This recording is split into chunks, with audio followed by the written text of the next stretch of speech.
Pascal. Are we ready for our story? I have to sort from the daughter's tour.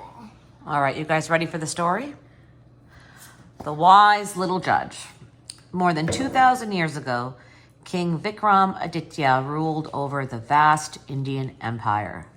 It was a golden age when people lived in peace and the law flourished.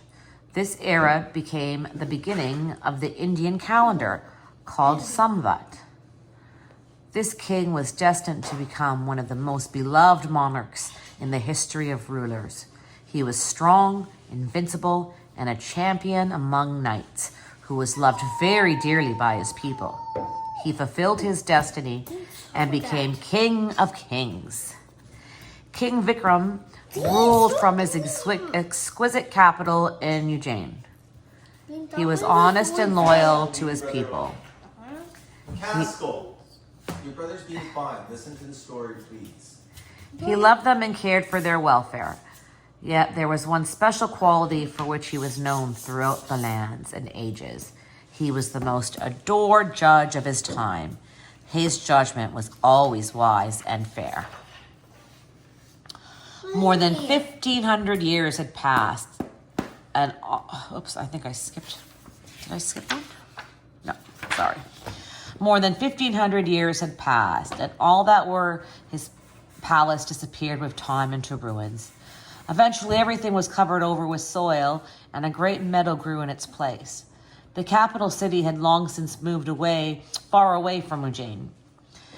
Children used to play many games in this golden sunshine and cool shades of magnificent trees of the lush meadows. It had been transformed by Mother Nature into a place of peace where the wind made sweet music in the leafy trees. It had become a sanctuary to many kinds of birds and animals. It was also a haven for the children in the surrounding villages. Most people had forgotten that it was once the site where the mighty King Vikramaditya held court. One day, as some young children were playing in the fields, a little child ran to the top of a mound and called out to his friends, "Let's play judge and jury." He then sat on top of the mound as the judge, while his friends presented make-believe cases to him. Strangely, every time they presented a case to him, he became full of wisdom and soberness. His face and expression reflected a serene and sober manner. When he presented judgment to every case, his voice was full of resonance and Dean intelligence. took my water. No, I have this water upstairs. I was drinking it. His friends became frightened, but when he stepped down from the mound, all was well again, and they went back to their usual playing.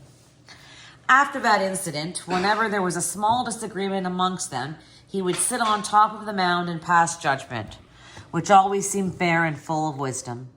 Like most good things, it wasn't long before it was known far and wide, and people would come from great distances for the little boy to judge their real cases. Eventually, news reached the ears of King Nara in the capital. He thought deeply and concluded that the young child must have been sitting on the throne of the great emperor, Vikramaditya. Dean, stop. If that was the case, then he, King Nara, could also use the throne to pass judgment in his court, for he had always secretly wanted to be known as great and wise judge, very much like King Vikram. He went with a team of men to the meadows in Ujjain, and they started digging up the site where the children used to hold court. After digging for some time, they struck something solid. They worked slowly and gingerly, not to break anything. Finally, the soil was cleared away, and there stood the judgment throne of King Vikramaditya. The throne was loaded onto a cart and drawn away to the capital, leaving behind a group of very sad children. They had seen their mound destroyed, their beautiful meadow upturned and despoiled. Hey, they just left it like that so they can't play in it. I know, that's very mean of them. I guess they can take the cells they left and dig like a passage. I suppose so, but it might be far away. Let's see what happens. In the city, the throne was placed in the king's palace. It had been Actually, I was thinking I would play place on the ground. You were thinking, sorry? I would play place on the ground. Oh, that's true. That's a good idea. Yes. It had been cleaned and polished, and it was now sparkling as all the exquisite details came to life. The architecture was ancient and consisted of a seat which was supported from the base by 10 fairies. King Nara was fascinated by the construction, and while he was inspecting it, one of the fairies said softly, "Listen, O king." The king was startled by the fairy, but the fairy smiled at him and asked, "Have you ever coveted your neighbor's wealth? Are you worthy to sit on his throne of King Vikram and pass judgment?" What does cover mean? Coveted? Does that mean to take over? Desire. What does it mean inside? Have you ever To wanted want. something that someone else has? So, have you ever wanted your neighbor's wealth? Have you ever desired your neighbor's health? And are you worthy to sit on the throne of King Vikram and pass judgment? That is what the fairy is asking King Nara. He knew he had coveted the riches of other kings, and he said, "No." The fairy said, "Fast and pray for 1 day and 1 night to make yourself ready to sit on this throne." The fairy then flew away into the sky. Having fasted and prayed for 1 day and 1 night, he approached the throne. This time a second fairy asked him, "Have you ever been jealous of your neighbor's knowledge? Are you then worthy to sit on the throne of King Vikram and pass judgment?" What does knowledge mean? Knowledge, to know. Information. So, you know, when you tell us about things you learned in Wildcrats, like about penguins or wolves or different animals, that's knowledge. You have knowledge. You know about certain things. His answer was no. After advising him to fast and pray for 1 more day and night, the fairy flew away into the sky. This had happened every time until the last fairy was left. He approached the throne, and the fairy asked, "Is your heart pure like that of an innocent child? You are worthy of this throne. If your heart is so pure." He said, "R." Did you say R? Yeah. When did we start it? Yes. So the fairy asked, "Is your heart pure like that of an innocent child? You are worthy of this throne if your heart is so pure." What does so pure mean? How do I explain pure? Oh, Not tainted. Yeah, good. Good.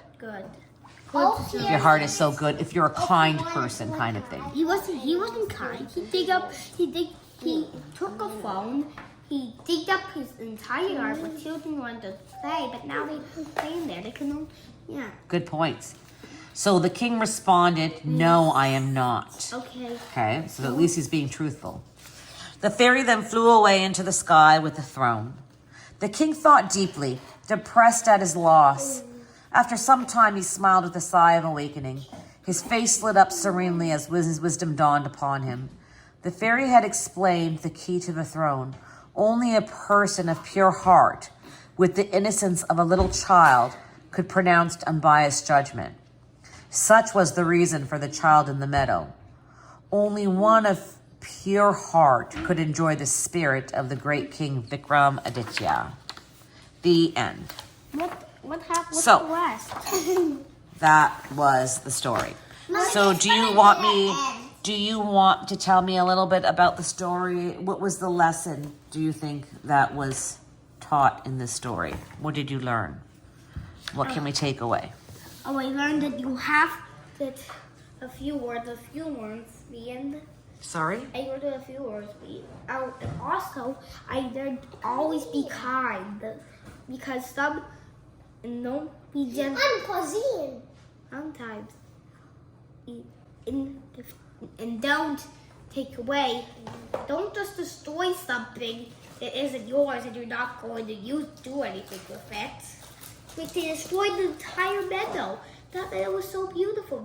He had just taken away from the kids so they can't play. He also destroyed a home.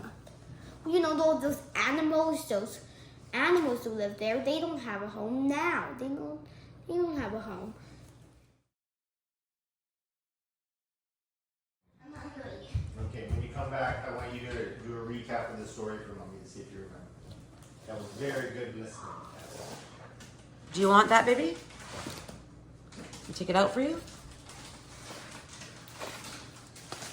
You better not have ate any of these.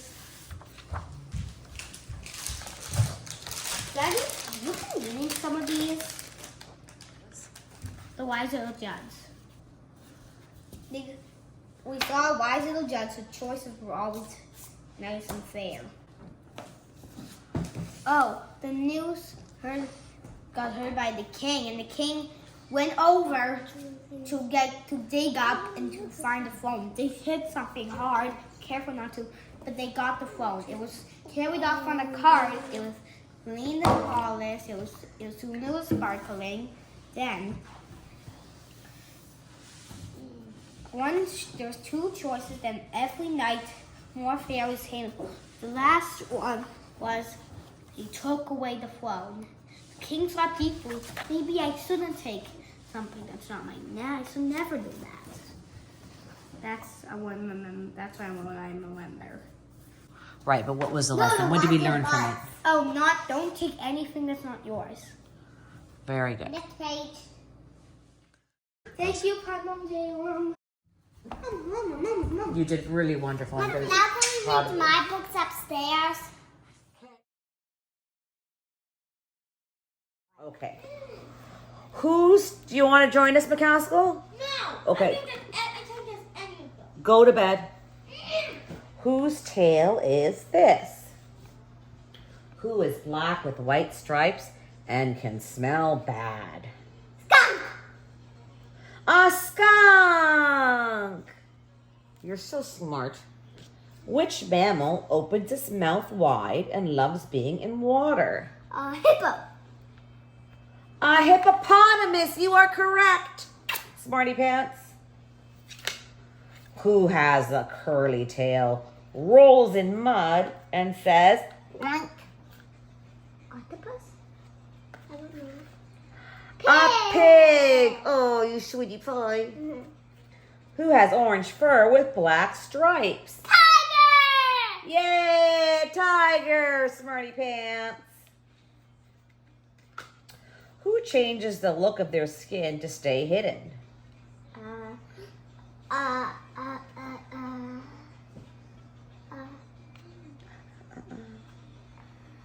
don't know. A chameleon! Who looks like it's wearing a furry bandit mask? Who wears a mask over their eyes? What do you think? Can we help you, baby? No, I don't guess it. Okay. Tell me whisper it to you. Okay, I won't whisper.